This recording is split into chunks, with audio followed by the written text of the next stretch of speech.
આપવાનો મુખ્ય હેતુ હોય છે. હવે જે 3 મોટા સદગુણોની વાત કરી એમાં પ્રથમ મોટી વાત છે કર્મઠતા. કે દરેક વ્યક્તિએ જીવનમાં કર્મઠ તો થવું જ જોઈએ. કારણ કે તમે કર્મઠ ન થાવ તો મનુષ્ય જીવનનો કોઈ હેતુ જ નથી. જે કંઈ વ્યવસાયમાં આપણે હોઈએ, જે કંઈ સામાજિક નાની મોટી આપણી જવાબદારીઓ હોય, પારિવારિક જવાબદારીઓ હોય, એમાં પૂર્ણ રીતે રસ રુચિ રાખીને, પૂર્ણ રીતે ઇન્વોલ્વમેન્ટ થઈને આપણે કર્મઠ થવું જ જોઈએ. પૃથ્વી પર કર્મઠતાનો સિદ્ધાંત સ્થપાયેલો છે. જીવંત કોઈ પણ અસ્તિત્વ, પંખી હોય, પશુ હોય કે મનુષ્ય હોય, જીવંત કોઈ પણ અસ્તિત્વને કર્મ કર્યા વગર, પુરુષાર્થ કર્યા વગર ફળની પ્રાપ્તિ ન થાય એ કુદરતનો નિયમ છે. પશુ પંખી પણ સવારે ઉઠીને ખોરાક માટે ઉડે દોડે છે, અને મનુષ્યએ પણ સવારે ઉઠીને પોતાના કાર્યક્ષેત્રમાં, વ્યવસાયિક ક્ષેત્રમાં એક કર્મઠ થવું પડતું હોય છે. એટલે આ કુદરતનો બનાવેલો નિયમ છે ને, આપણે બધાએ પાળીએ છીએ. આપણે એક વખતના પ્રધાનમંત્રી શ્રી માનનીય ઇન્દિરા ગાંધીજી ઘણી વખત કહેતા કે કઠોર પરિશ્રમનો કોઈ વિકલ્પ નથી. There is no alternate to hard work.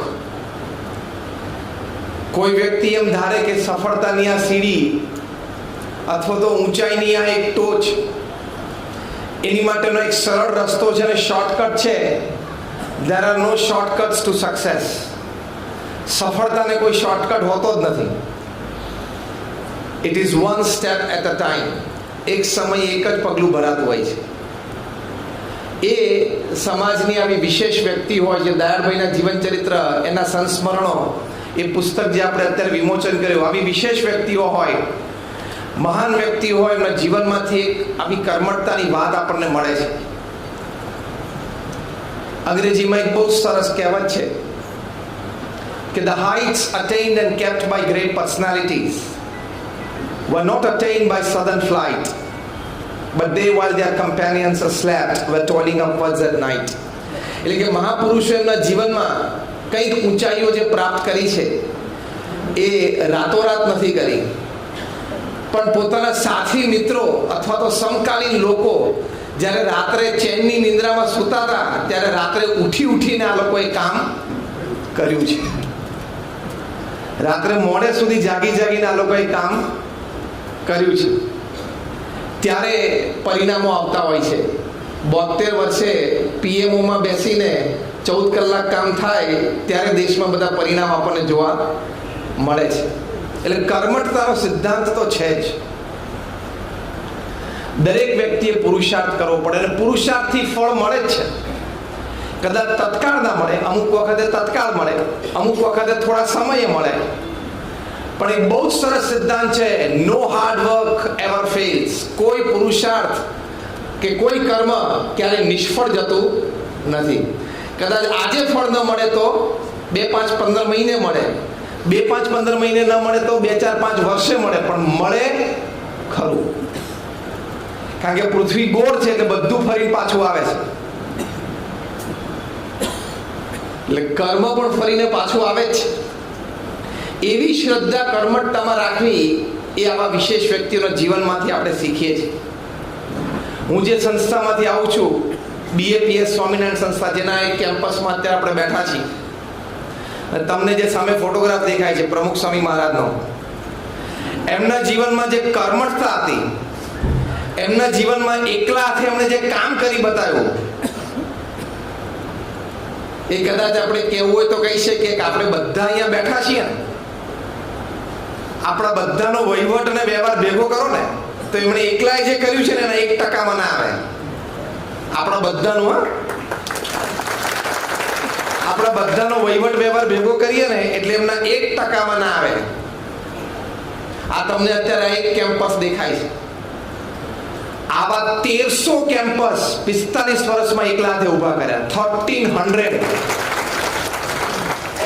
1300 hospital, hostel, school, college, community centres, આ છે મંદિર, પણ જો કમ્યુનિટી સેન્ટર તરીકે ઉપયોગ થાય છે. આજે એક અહીંયા કાર્યક્રમ થયો અને અક્ષરધામ તો તમે બધાએ જોયું છે. 45 વર્ષમાં 1300 કેમ્પસ, 1971 થી 2015 સુધી જ્યારે સંસ્થાના પ્રમુખ અને આધ્યાત્મિક વડા હતા. એટલે દર 15મા દિવસે આવું એક કેમ્પસ, આવી એક સંસ્થા પ્રમુખ સ્વામી મહારાજે સમાજને ભેટ આપી. હવે તમને એનાથી વધારે સ્ટેટિસ્ટિક્સ સમજાવું. દર 15મા દિવસે એક જમીન સંપાદન થઈ, કાં તો ખરીદી અને કાં તો દાનમાં મળી, પણ એક જમીન સંપાદન દર 15મા દિવસે થઈ. 45 વર્ષ સુધી ગણવાનું. એ જમીન લોકલ ગવર્મેન્ટ બોડીઝમાં લીગલી ક્લિયર થઈ. ત્યાં શું કરવું, હોસ્પિટલ, હોસ્ટેલ, સ્કૂલ, કોલેજ, આરોગ્ય કેન્દ્ર, એ નક્કી થયું અમારા બોર્ડ ઓફ ટ્રસ્ટીઝમાં. પછી આર્કિટેક્ચરના પ્લાન ડિઝાઇન કર્યા, એ લોકલ ગવર્મેન્ટ બોડીમાં એ પ્લાન બધા પાસ થયા. પછી અમે એક NGO છે, નોન પ્રોફિટ ઓર્ગેનાઇઝેશન, એટલે અમે ટેન્ડર બહાર પાડીએ. એટલે ટેન્ડર પાર પાડ્યા, ટેન્ડર ભરાણા, ટેન્ડર પાસ થયું.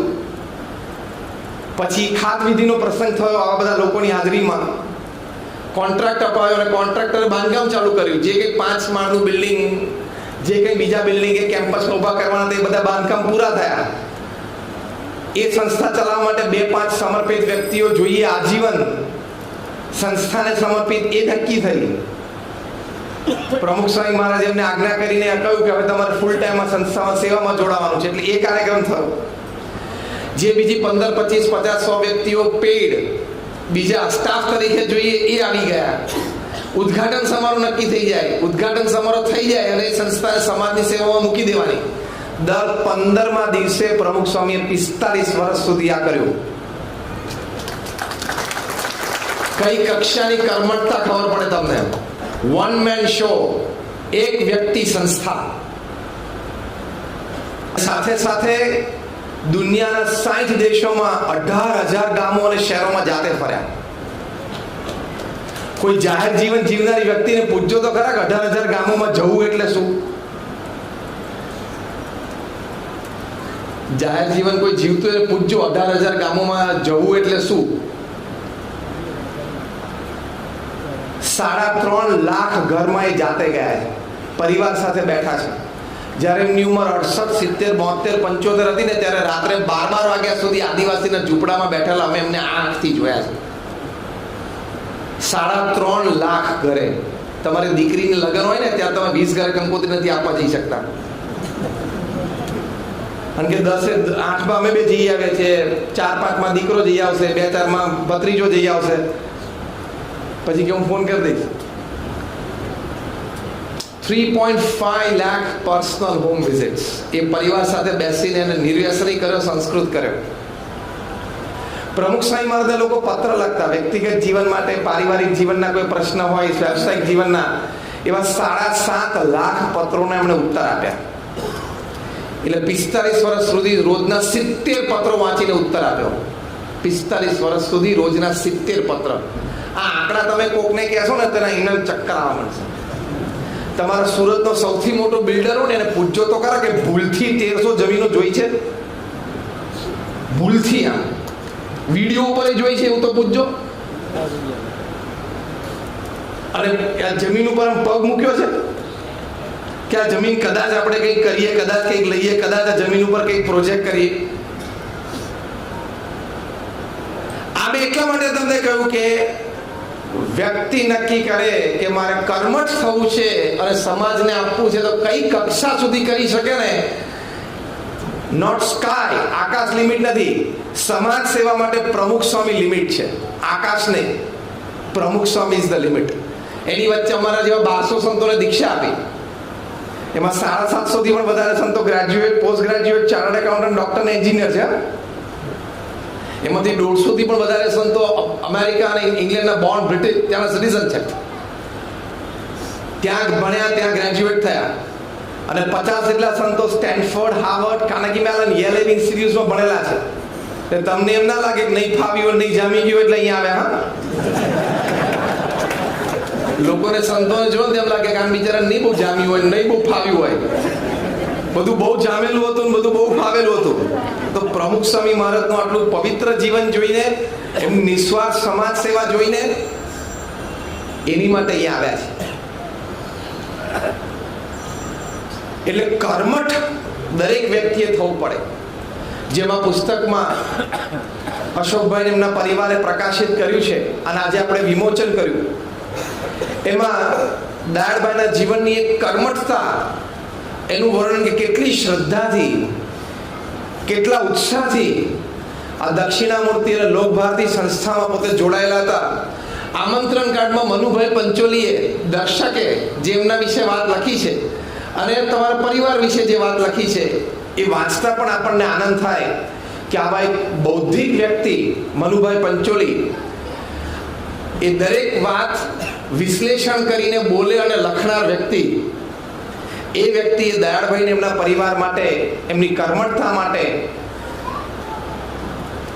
પોતાને ત્યાં એક નાની બીમારીનો પ્રસંગ અને એમાં તમારા પરિવારજનોએ, તમારા માતૃશ્રીએ અને એ લોકોએ કેવી રીતે મદદરૂપ થયા છે, પ્રસંગ લખાયેલો છે.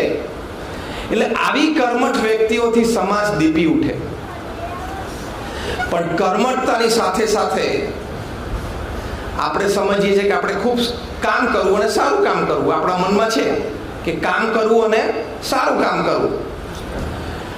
પણ ગુણિયલ, એથિકલ, ઓનેસ્ટ, ગુણિયલ કાર્ય કર્યું ને એની કિંમત છે. કામ તો પૃથ્વી ઉપર કરનારા ઘણા બધા હોય છે, મોટા વહીવટ વ્યવહાર કરનારા હોય છે, પણ બધા પછી નાના મોટા કૌભાંડો ખુલે. એટલે કામની અગત્યતા છે, સેવાની પણ અગત્યતા છે, પણ ગુણિયલ કામ, ગુણિયલ સેવા, કોઈની સાથે ઈર્ષ્યા ભાવ નહીં, દરેકને મદદરૂપ થવાની ભાવના. પ્રમુખ સ્વામી મહારાજ એમના જીવનકાળમાં એક જ સૂત્ર ઉપર જીવ્યા, જે પોતાનું સૂત્ર હતું, પોતે વારે વારે બોલતા, બીજાના ભલામાં આપણું ભલું, બીજાના સુખમાં આપણું સુખ, અન્યના ઉત્કર્ષમાં આપણો ઉત્કર્ષ. એ જીવન ભાવનાથી એ જીવ્યા. 2001માં જ્યારે ભુજમાં ભૂકંપ આવ્યો, 26મી જાન્યુઆરી સવારે 8:45 વાગે,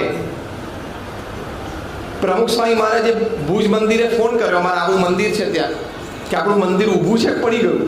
તો કે ના, ઊભું છે. સ્વામી કે તો રસોડું ચાલુ કરી દો, હમણાં 3 કલાક પછી 12 વાગે લોકો જમવા આવશે, જમશે ક્યાં? ઘર તો બધાના મકાન તો પડી ગયા છે. પહેલે જ દિવસે, ભૂકંપના દિવસે, ભૂકંપ પછી 3 કલાક પછી આપણા BAPS સ્વામિનારાયણ મંદિરે 17,000 લોકો જમ્યા. 17,000. પ્રમુખ સ્વામી મહારાજે કહ્યું રસોડું ચાલુ રાખો. 10 મહિના સુધી રસોડું ચાલુ રાખ્યું. રોજ 3 ટન થઈને 85,000 લોકો જમતા. અને ચોથે દિવસે 26મી જાન્યુઆરી ભૂકંપ આવ્યો અને ચોથે દિવસે 30મી જાન્યુઆરીએ પ્રમુખ સ્વામી મહારાજે 800 ટનનું જહાજ બોમ્બેથી મુન્દ્રા પોર્ટ ઉપર મૂકી દીધું. અને અમે એના સાક્ષી, અમે સંતોએ 509 ગામોમાં એનું વિતરણ કરી નાખ્યું. અને પછી જ્યારે પુનર્વસન શરૂ થયું ત્યારે અમારી સંસ્થાએ 15 ગામ દત્તક લીધા અને 15 ગામમાં 4500 ઘર બાંધી આપ્યા. ફ્રી, હા, બધાને, કોઈની પાસેથી પૈસા નથી લીધા. 4500 ઘર. અને બીજા 42 ગામોમાં, કોક ગામમાં સ્કૂલ, કોક ગામમાં રોડ, કોક ગામમાં પાણીની ટાંકી. આ બધું પ્રમુખ સ્વામી મહારાજે 3 વર્ષમાં 2001 થી 2004માં કર્યું. તો કર્મઠતાની સાથે ગુણિયલપણું જોઈએ, નિસ્વાર્થ સેવા ભાવના જોઈએ, નિસ્વાર્થ મદદ કરવાની ભાવના જોઈએ. એ આવા વિશેષ વ્યક્તિ, મહાપુરુષોના જીવનમાંથી આપણને દેખાય છે.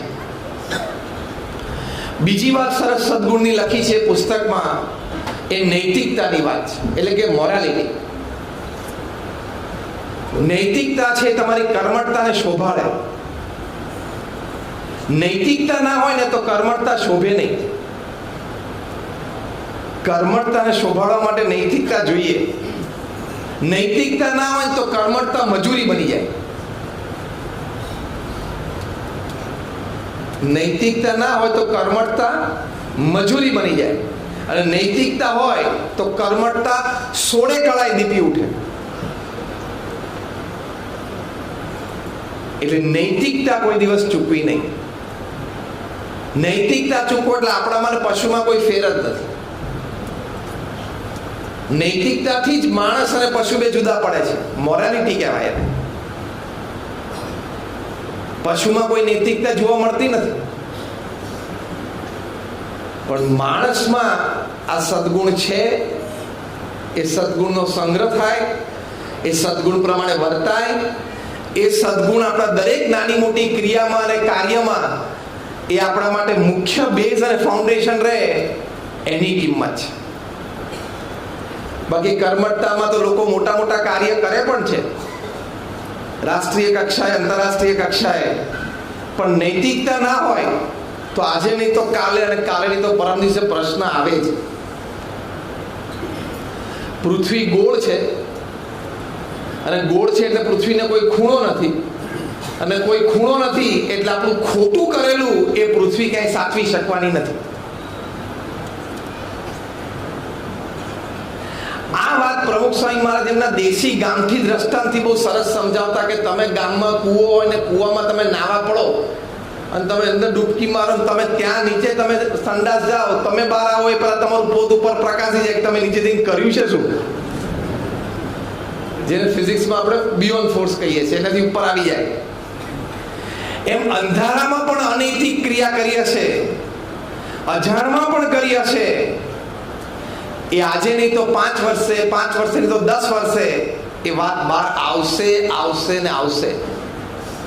કારણ કે આપણને ખબર છે ને, આપણે દહીં વલોવીએ તો શું ઉપર આવે? પહેલા એ માખણ અંદર દેખાતું નથી. દહીંની આપણે છાશ કરીએ, પછી છાશ વલોવીએ તો માખણ ઉપર આવે છે. છાશમાં ક્યાંય માખણ દેખાતું નથી, પણ વલોવે એટલે બહાર આવે. એમ પૃથ્વી ફરે છે એટલે બધું વલોવાય છે, બધું ઉપર આવશે. એટલે અનૈતિકતા હોય એટલે પ્રશ્ન આવે છે. તમે ક્રિકેટના મેદાન ઉપર અનૈતિકતા કરો, બોલ સાથે ચેડા કરો તો ક્રિકેટ છોડવું પડે. છોડે છે ને, જેટલા બોલ જોડે ખેલ કરાય બધા બહાર. તમે બેંક સાથે ખેલ કરો એટલે બહાર જ છોડવું પડે. લંડન જતું રહેવું પડે, કેરેબિયન આઇલેન્ડ જતું રહેવું પડે. તમારા છે એક જ્વેલર ને ડાયમંડ ત્યાં કેરેબિયન આઇલેન્ડમાં. એટલે બોલ સાથે ચેડા કરો તો મેદાન છોડવું પડે, બેંક સાથે ચેડા કરવા તો દેશ છોડવો પડે. રાતોરાત યસ માંથી નો થઈ જાય. ખબર પડી શું બોલ્યો? રાતોરાત યસ માંથી નો એટલે શું? યસ બેંક નો બેંક થઈ જાય. ખોટું લાંબુ ચાલતું નથી. એટલે નૈતિકતાની વાત જે આ પુસ્તકમાં છે કે દયાળભાઈના જીવનમાં નૈતિકતાનો ગુણ હતો, એનાથી વ્યક્તિ દેવ બને. નૈતિકતાથી વ્યક્તિ દેવ બને, પૂજનીય બને. આજે એમના ગયા પછી એમના વિશે પુસ્તક લખાણું અને સવારમાં આપણે આટલા બધા સેંકડોની સંખ્યામાં ભેગા થયા. એમના પ્રત્યે એક આદર, એમના કાર્ય પ્રત્યે એક આદર, એમની જીવનશૈલી પ્રત્યે એક આદર, એ દર્શાવવા માટે આપણે ભેગા થયા છીએ. અને કદાચ એક અનુમાન પ્રમાણે જે વડીલ સ્ત્રીઓ મંચ ઉપર બેઠા છે બધા તો એમની સાથે રહ્યા હશે અથવા તો મળ્યા હશે સારી રીતે. તો નૈતિકતા છે વ્યક્તિને શોભાડે છે. પ્રમુખ સ્વામી મહારાજને એક વખત પ્રશ્ન પૂછ્યો કે કયો વિચાર તમારા મનમાં હંમેશા રહે છે? ત્યારે પ્રમુખ સ્વામી મહારાજે કહ્યું કે જે વિચાર મને ક્યારેય નથી આવ્યો હું કહું. that was more interesting. પ્રમુખ સ્વામી મહારાજે કહ્યું કોઈનું પણ અહિત થાય એવો વિચાર મને જીવનમાં ક્યારે નથી આવ્યો. તો જ આ લેવલની પ્રગતિ થાય, બાકી શક્ય જ નથી. આ કક્ષા સુધી જે પ્રમુખ સ્વામી મહારાજે કાર્ય કરી બતાવ્યું પૃથ્વી ઉપર, એ કક્ષા સુધી કાર્ય કરવું હોય તો તમારે ગુણિયલ કર્મઠતા જ જોઈએ, નૈતિક કર્મઠતા જ જોઈએ, બાકી લાંબુ ચાલે જ નહીં. તો નૈતિકતામાં સૌથી મોટો ગુણ આ છે, કોઈનું પણ અહિત નહીં ઈચ્છવાનું. તમારા સ્પર્ધકો એનું પણ નહીં ઈચ્છવાનું. એનું છે, એના ભાગ્યનું છે, એના પુરુષાર્થનું છે, એના નસીબનું એ ભોગવે છે. મારા પુરુષાર્થનું, મારા ભાગ્યનું, મારા નસીબનું હું ભોગવીશ. એ છે, હું છું. ફિનિશ. આમાં ક્યાં ઈર્ષાનો ભાવ આવ્યો? આમાં ક્યાં કોઈનું ખરાબ ઈચ્છવાની વાત આવી?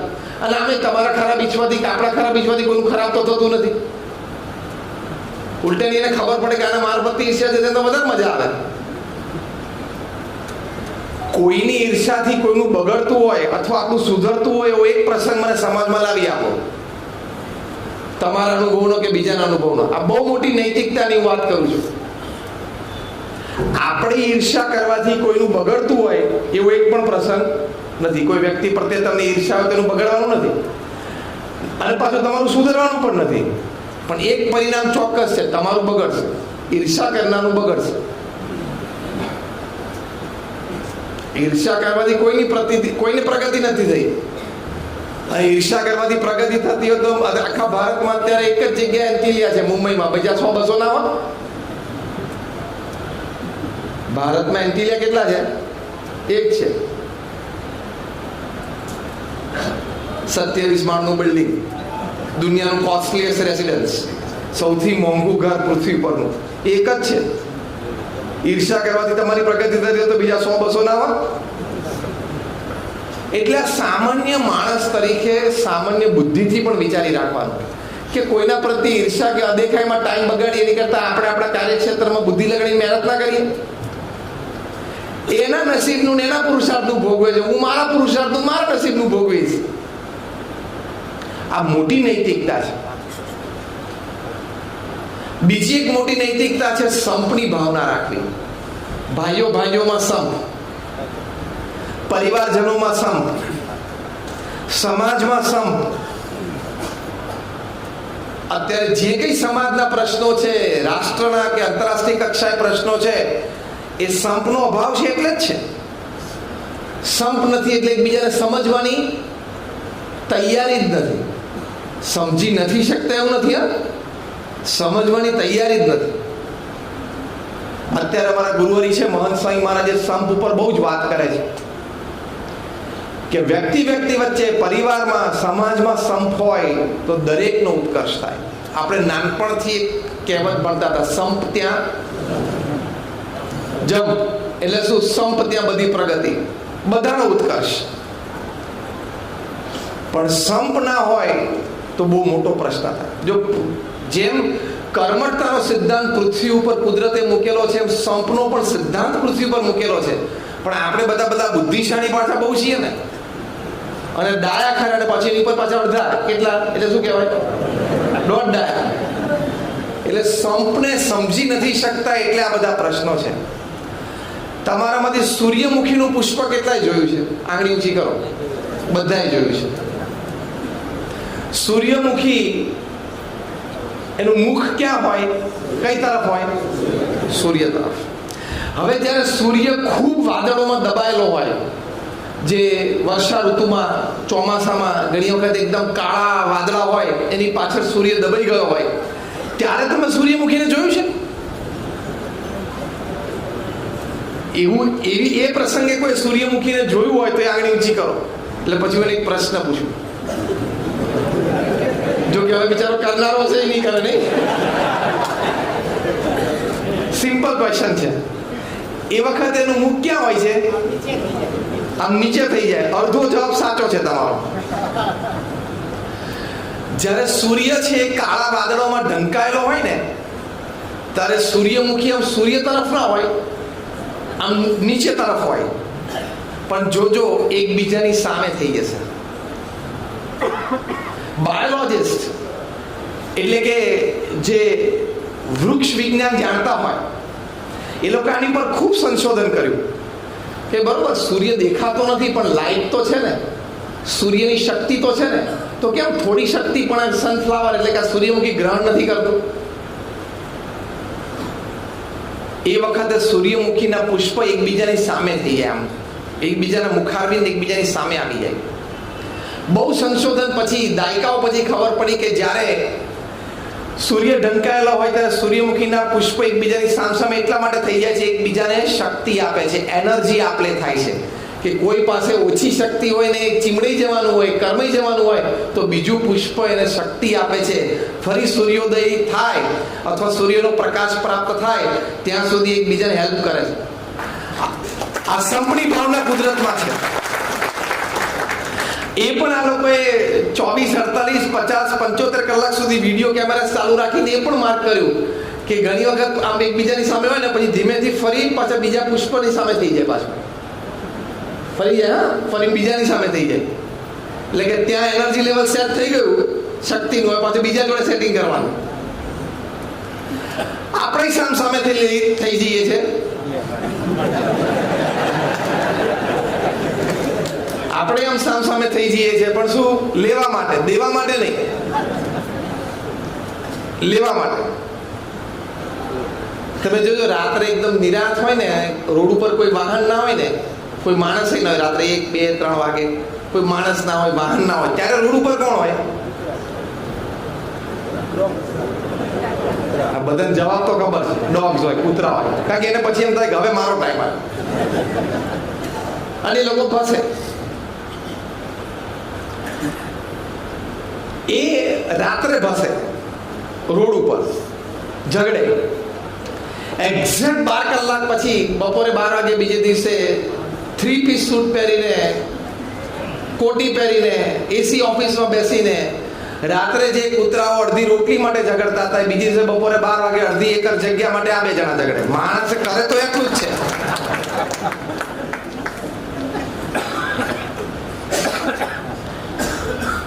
એકવાર એક કૂતરું ભસતું હતું ને, તો બધા ઘણા બધા કૂતરાઓ ભસતા કૂતરું ભસે ત્યાં તમે જોજો, માર્ક કરજો, બીજા કૂતરાઓ એની શેરીમાંથી ત્યાંથી ભસવાનું ચાલુ કરી દે, અને જે તરફ મુખ્ય કૂતરું ભસવાનું ચાલુ કરે ને એ તરફ દોડવાનું ચાલુ કરી દે. બરોબર છે ને? એમાં રાઈટ ઓબ્ઝર્વેશન બધાનું છે ને? એ ત્યાં આવીને પછી ભસવું એવું નહીં, ત્યાંથી જ ચાલુ કરી દે અને ત્યાંથી જ દોડવાનું ચાલુ કરી દે. તો આ બધા કૂતરાને બધા કોકે પૂછ્યું કે અલ્યા તને તો કઈ કારણ તો ખબર નથી, તું અંદર શેરીમાં તે ભસવાનું ચાલુ કરી દીધું, અવાજ એક જણાનો સાંભળીને, તને કારણ ખબર નથી, કોની સામે ભસે છે ખબર નથી, તો ત્યાંથી તે ભસવાનું, દોડવાનું અને આની સાથે આવવાનું શરૂ કરી દીધું. ત્યારે પેલા કૂતરાએ જવાબ આપ્યો કે અમારે સંપની ભાવના છે, એક જણો ભસતો હોય એટલે જોખમમાં હશે, એને કંઈક કરવું જ છે, એટલે અમારો ટેકો પહેલેથી ચાલુ થઈ જ જાય. આમાંથી બહુ સમજમાં જેવી વાત છે. મેં તમને 2 દ્રષ્ટાંતો આપ્યા, સૂર્યમુખીનું આપ્યું ને આનું આપ્યું. સંપની ભાવના વૃક્ષમાં અને પશુમાં પણ છે, માણસમાં ઓછી થતી જાય છે. નથી એવું નથી. સંપ ઘણો છે એટલે તો સમાજમાં આટલી સારી સંસ્થાઓ ચાલે છે. સમાજમાં કેટલી બધી સારી સંસ્થાઓ સારું કાર્ય કરે છે, નાની મોટી અદ્ભુત સંસ્થાઓ દરેક શહેરમાં, તાલુકા લેવલે, ગ્રામ્ય લેવલ સુધી છે. પણ તોય સંપનો ઘણો બધો અભાવ છે. એકવાર એક જહાજમાં ઇન્ડિયન ક્રેબ્સ ને બધાને પીપમાં ભરી અને પરદેશ લઈ જતા હતા. યુરોપિયન્સ છે ને, એ મીટમાં ઇન્ડિયન ક્રેબ્સ ખાય. તો જહાજ દરિયામાં મધ્ય પહોંચ્યું ને પછી ખબર પડી કે આ પીપળાના ઢાંકણા તો આપણે ખુલ્લા રહી ગયા. તો બધાને એમ થયું કે આમાંથી તો ચડીને કૂદીને બધા દરિયામાં, પાણીમાં કૂદી ગયા છે, કારણ કે પાણી જોઈને તરત કૂદી જાય પાણીમાં.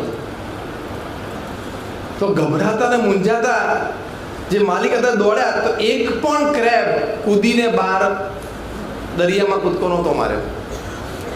ક્રેબને કંઈ દરિયાનું પાણી કે તળાવનું પાણી, નદીના પાણીમાં કંઈ તફાવત ખબર નથી પડે. તો પાણી જોવે એટલે કૂદે, કારણ કે પાણીનું પ્રાણી છે.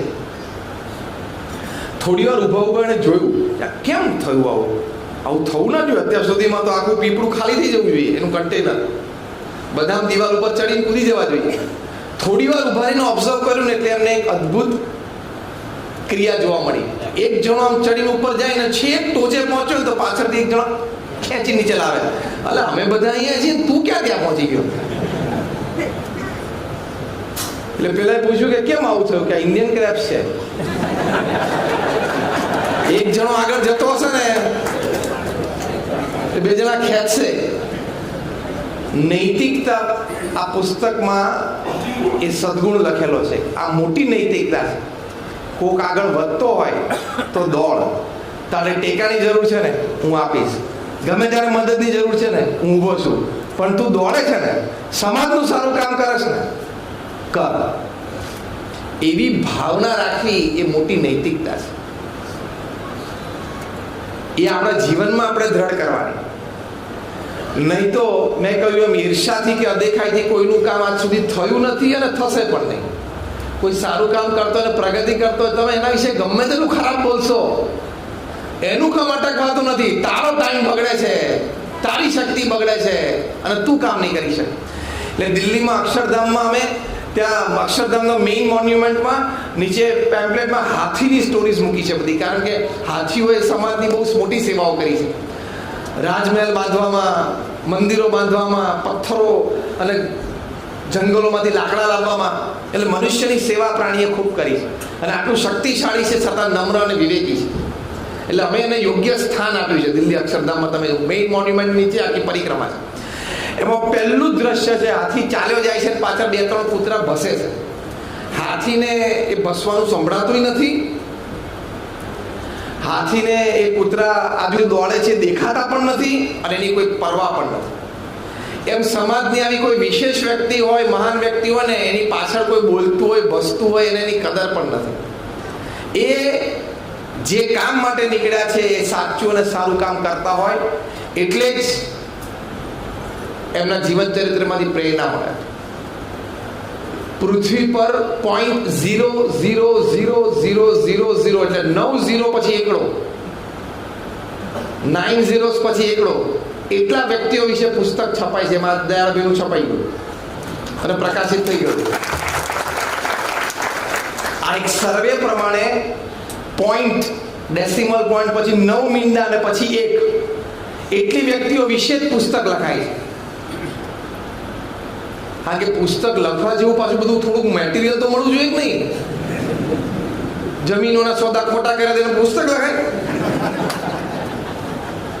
ડાયમંડના પડીકા આગા પાછા કર્યા એના પુસ્તક લખાય? તે સમાજમાં 2 સારા કામ કર્યા હોય, સમાજમાં પ્રતિષ્ઠિત હોય, સમાજના આગેવાન હોય,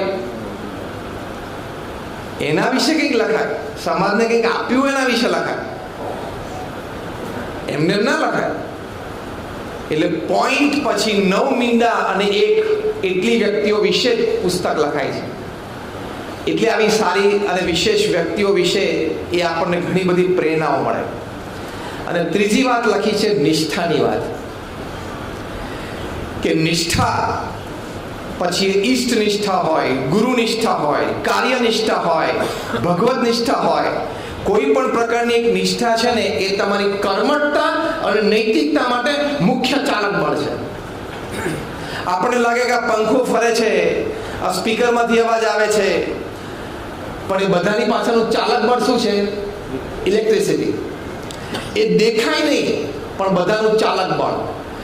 એમ કર્મઠતા દેખાય, નૈતિકતા દેખાય, નિષ્ઠા દેખાય નહીં પણ એ ચાલક બળ છે.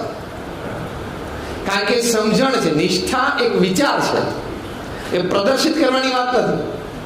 પોતાના કાર્ય પ્રત્યેની નિષ્ઠા હોય, પોતાના ધ્યેય પ્રત્યેની નિષ્ઠા હોય, એ નિષ્ઠા છે ને એ ચાલક બળ છે. અને નિષ્ઠા જેને હોય એમાં જે તાકાત ઉત્પન્ન થાય. મહાત્મા ગાંધીએ કહેલું કે હું કૂતરાના મોતે મરીશ પણ અંગ્રેજોને ભારતમાંથી કાઢીશ. હું કૂતરાના મોતે ફૂટપાથ ઉપર મળીશ પણ આઝાદી લઈને રહીશ. આઝાદી કા અમૃત મહોત્સવમાં આપણે એકવાર તો આ પ્રસંગને યાદ કરવો જોઈએ કે હું કૂતરાના મોતે મરીશ પણ આઝાદી લઈને રહીશ. આ નિષ્ઠા કહેવાય. એ નિષ્ઠાથી આટલું બધું બળ આવે, એટલી બધી હિંમત આવે, એટલી બધી એનર્જી આવે. આપણામાં જે શારીરિક શક્તિ છે, જે માનસિક શક્તિ, જે આંતરિક શક્તિ છે, એ બધી શક્તિઓનો આધાર નિષ્ઠા છે. એટલે કે તમારો વિચારની દ્રઢતા. વિચારની દ્રઢતા હોય તો કમ વોટ મે, ગમે તે થાય ત્યાં સુધી પહોંચવાનું. વચ્ચે દિવાલ આવે તો દિવાલ તોડવાની, પર્વત આવે તો પર્વતને ખસેડવાનો. હમણાં આ વખતે જેને આગલા વખતે પદ્મશ્રી એવોર્ડ્સ મળ્યા, એમાં ત્યાં અરુણાચલ પ્રદેશની એક વ્યક્તિને પણ મળ્યો પ્રદેશ, વન મેન શો.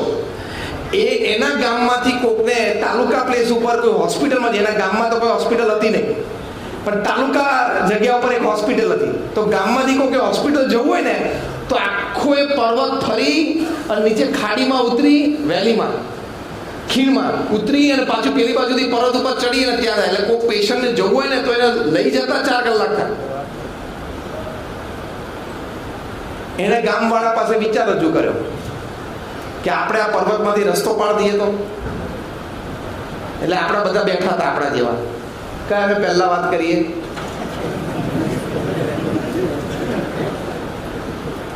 ડાયા અને પછી ઉપર બીજા અડધા. એ કે પર્વતમાંથી તો કઈ રસ્તો નીકળે? સરકાર કરી શકે, આપણાથી ના થાય. અને સરકારના પ્રોજેક્ટમાં અહીંયા કોઈ મોટો રસ્તો નથી, 4 લેનનો 8 લેનનો, તો એ બોગદું પાડે. આપણે ક્યાંથી થાય?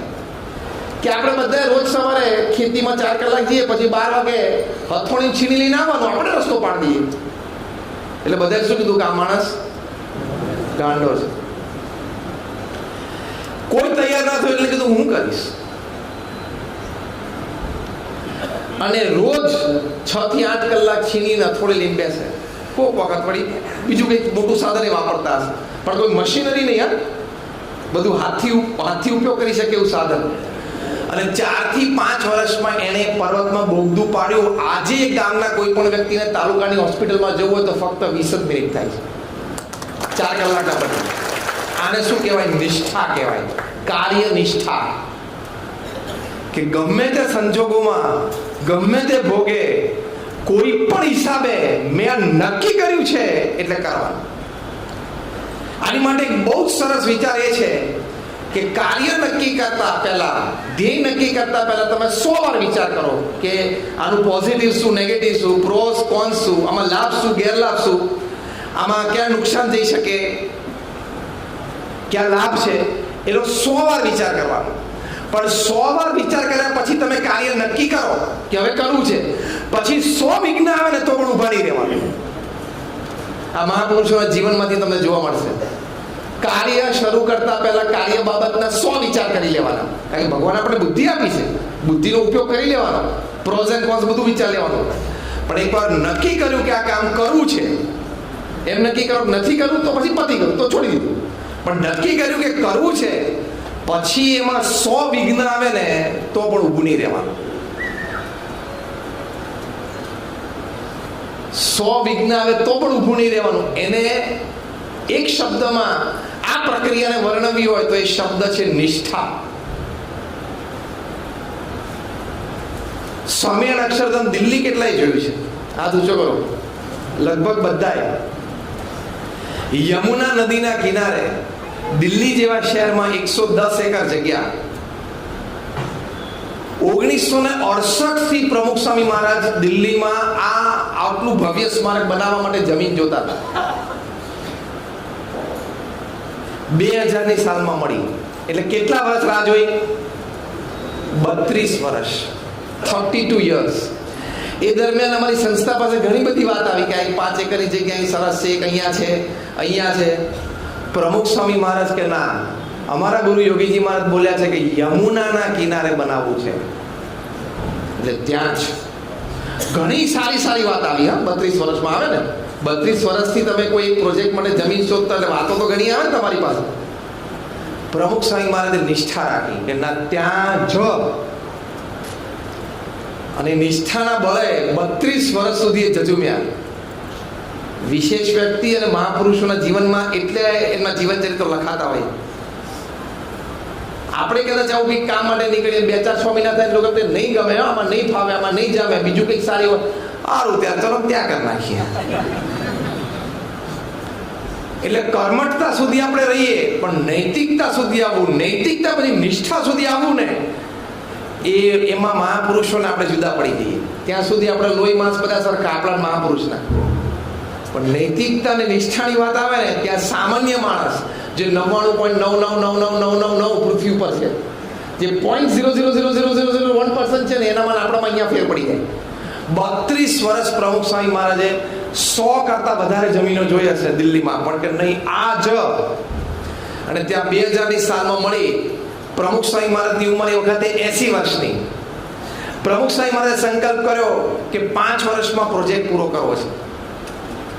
In 5 years. કોઈ બહુ મોટા બિલ્ડર કે ડેવલપર મળે અને પૂછજો કે 110 એકરની જગ્યા દિલ્હી જેવા શહેરમાં યમુનાના કિનારે non residential, non commercial project, RCC નો નહીં, પથ્થરનો, એને 5 વર્ષમાં પૂરો કર્યો હોય, 110 એકર જગ્યા ડેવલપ કરી હોય, બાંધીને વેચવાનું નહોતું. આ non residential, non commercial project એટલે જેટલું અંદર નાખો બધું અંદર દબાઈ જવાનું હતું. જેટલું કઈ પૈસો ના કોઈ બધું અંદર દબાઈ જવાનું હતું. આ વેચવાનું નહોતું. આખા પરિસરની ડિઝાઇન થઈ એટલે જે પથ્થરના બાંધકામની ડિઝાઇન કરતા એવા સોમપુરાએ કીધું કે સ્વામીજી આ પ્રોજેક્ટ પૂરો થતા, કારણ કે સોમપુરા હજારો વર્ષોથી ભારતના મંદિરોના ડિઝાઇન કરે, 35 વર્ષ થાય. પ્રમુખ સ્વામી કે મારે 5 વર્ષમાં પૂરું કરવું છે. બધાએ કીધું કમિટીમાં કે 35 વર્ષ થશે. સ્વામી કે 5 જ વર્ષમાં પૂરું કરું. આ નિષ્ઠા. નિષ્ઠામાં કેટલી તાકાત હોય. સોમપુરાએ કીધું કે પ્રભુ સ્વામીને તમને 2000 કારીગરો પણ નહીં મળે પથ્થરના કામકાજ, એટલે 35 વર્ષ કહું છું. પ્રમુખ સ્વામી કે 5 વર્ષમાં પૂરું કરવું તો કેટલા કારીગર જોઈએ? તો કે સાઈટ ઉપર 4000 જોઈએ, બીજા જગ્યાએ જોઈએ, ઘણા કારીગરો જોઈએ, પણ એટલા કારીગરો છે જ નહીં. પ્રમુખ સ્વામી કે 5 વર્ષમાં પૂરું કરવું જ છે. હવે તમે મારી ઉપર છોડી દો. આ એમનો સંકલ્પ 80 વર્ષની ઉંમરે. હા, જ્યારે આપણાથી બહુ 80 વર્ષના કોઈ હોય ને, બીજાને થાય કે હવે ભલે આવતી પેઢી કામ કરતી. આશીર્વાદ છે. દો. આ કર્મઠ મહાપુરુષનું જીવન ચરિત્ર છે. પ્રમુખ સ્વામી મહારાજે સંતોને રાજસ્થાન મોકલ્યા, ઓરિસ્સા મોકલ્યા કે તમે કારીગરોને મળો. અને કારીગરોના કાકા હોય, ભાણિયા હોય, ભત્રીજા હોય, ભાઈ હોય, એ લોકોને આ કામ ના મળતું એટલે પછી ગામમાં ચાલીની દુકાન ચાલુ કરી દીધી હોય, લારી ચાલુ કરી દીધી, કરિયાણું ચાલુ કરી દીધી. એ બધાને ભેગા કર્યો એટલે લોહીમાં તો આ છે જ. આપણે એને 6 મહિનાની ટ્રેનિંગ આપશું. જો આ નિષ્ઠા હોય ને તો આ વિચાર આવે. આ નિષ્ઠાની તાકાત.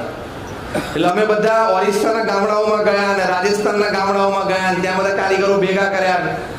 પછી એ લોકોને જે કારીગરો રેગ્યુલર કામ કરતા એને એ લોકોના ભાઈ, ભાણિયા, ભત્રીજા બધાને ભેગા કરે, એ લોકોને ટ્રેનિંગ અપાઈ. અમારા ખર્ચે, અમારા પથ્થર, એ લોકોને કીધું તમે કરો, વાંધો નહીં, ભલે ડિઝાઇન બગડે.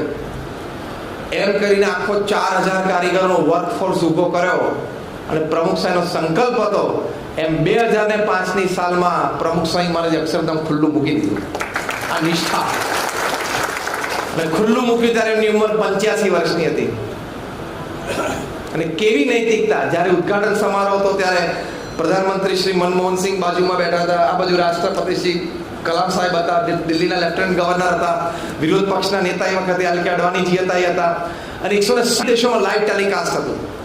પ્રમુખ સ્વામી મહારાજ હાથ જોડીને નમ્ર ભાવે ચહેરા પર અતિ નમ્ર ભાવે હાથ જોડીને બોલ્યા કે અમે અક્ષરધામ કોઈની સ્પર્ધા માટે નથી બનાવ્યું, અમે કોઈને દેખાડી દેવા માટે નથી બનાવ્યું.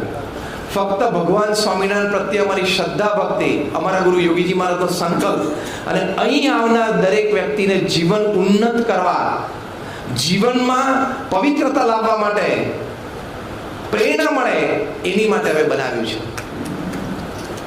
આવી નૈતિકતા અને આવી નિષ્ઠા હોય ને ત્યારે આવું સર્જન થાય, નહીં તો આવું સર્જન ના થાય. એ 2005 થી માંડીને આજ સુધીમાં અમારી એવરેજ આવી રોજના 17,000 લોકો પર ડે. પણ હજારો લોકોનું જીવન સુધરી ગયું. હજારો ડિવોર્સ અક્ષરધામમાં આવ્યા પછી બચી ગયા.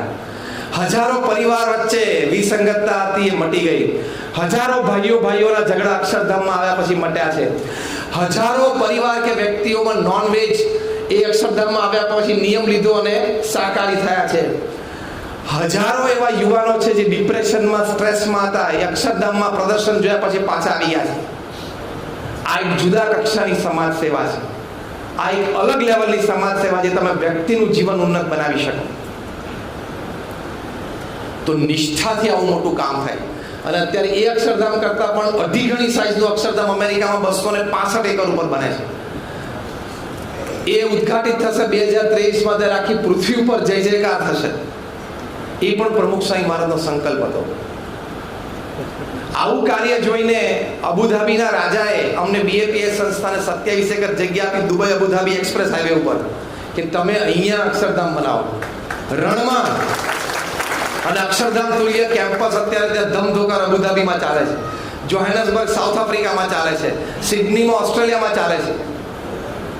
આપણી સંસ્કૃતિ, આપણો વારસો, આપણા સદગુણો એ આપણી પેઢીઓમાં જળવાઈ રહે એની માટે. તમને આશ્ચર્ય થશે, અમેરિકામાં લગભગ આવા અમારા નાના મોટા 120 કેમ્પસમાં અમે ગુજરાતીના ક્લાસીસ ચલાવ્યા, કારણ કે ત્યાં પેઢી જન્મી અને ગુજરાતી બોલતા નથી આવડતું, એટલે શનિ રવિ એને ગુજરાતી ભણાવવાનું. આપણી ભાષા, આપણી વેશ કે છે, રહેશે તો પરંપરા રહેશે, નહીં તો ત્રીજી પેઢીએ પૂરું. તો આ સંસ્કૃતિની મહાન સેવા છે. આવી ઉત્તમ કક્ષાની સેવા કરવી હોય તો તમારા મુખ્ય જે સદગુણ, જે દયાળભાઈના પુસ્તક વિમોચન આપણે કર્યું, આ પુસ્તક ઉપર જે મુખ્ય પહેલો સદગુણ લખ્યો છે ને, નિષ્ઠા છે. એ નિષ્ઠા જોઈએ. એટલે 3 સદગુણો બહુ મોટા છે. ક્રમ લખાયો છે પુસ્તક ઉપર: નિષ્ઠા, નૈતિકતા અને કર્મઠતા. કારણ કે નિષ્ઠા છે એ ચાલક બળ છે ને મુખ્ય છે. એમાંથી નૈતિકતા અને કર્મઠતા જન્મે. પણ જીવનની યાત્રા કર્મઠતાથી શરૂ થાય છે. કર્મઠતા, નૈતિકતા અને નિષ્ઠા. તમે કર્મ કરતા જાઓ, એમ કરતા કરતા તમે નૈતિકતા શીખતા જાઓ, અને એમ કરતા કરતા તમારી નિષ્ઠા વધતી જાય. એટલે values from the top, practical from the bottom. એટલે આવા એક સુંદર પુસ્તકનું આજે અહીંયા વિમોચન થયું છે. અહીંયા વડીલશ્રીઓ, શ્રેષ્ઠીઓ બધા એમના હસ્તે આ વિમોચન થયું. આપ બધા પણ અહીંયા પધાર્યા. શ્રી અશોકભાઈ એમના પરિવારજનના આમંત્રણને માન આપીને બધા પધાર્યા છો. આ પુસ્તક એક વિનંતી રૂપે પણ છે કે બધા એકવાર વાંચજો, કે બહુ મોટું આટલું જાડું 500 પાનાનું પુસ્તક નથી. આ ખૂબ નાનું છે, પણ એમાંથી 2-4 સારા પ્રસંગો દરેક સમાજની આવી કોઈ વિશેષ વ્યક્તિ હોય, કોઈ મહાન વ્યક્તિઓના જીવનમાંથી આપણને શીખવા ચોક્કસ મળે છે. તો જરૂર તમે આમાંથી કંઈક વાંચજો અને શીખજો, અને શીખી જ શકશો એવી આજે અમે પ્રાર્થના કરીએ છીએ. ફરી એક વખત શ્રી અશોકભાઈ એમને પરિવારજનોને તમામને ખૂબ ખૂબ અભિનંદન છે, અને ખૂબ ખૂબ એમના પ્રત્યે અમે લાગણી દર્શાવીએ છીએ કે એમણે એક બહુ મોટું પિતૃ ઋણ, આ બહુ મોટું એક પિતૃ ઋણ તમે અદા કર્યું છે. અને એ એમના જીવન ચરિત્રમાંથી તમને બધાને અને આપણને સૌને નાની મોટી પ્રેરણા મળતી રહે એવી પ્રાર્થના. જય સ્વામિનારાયણ.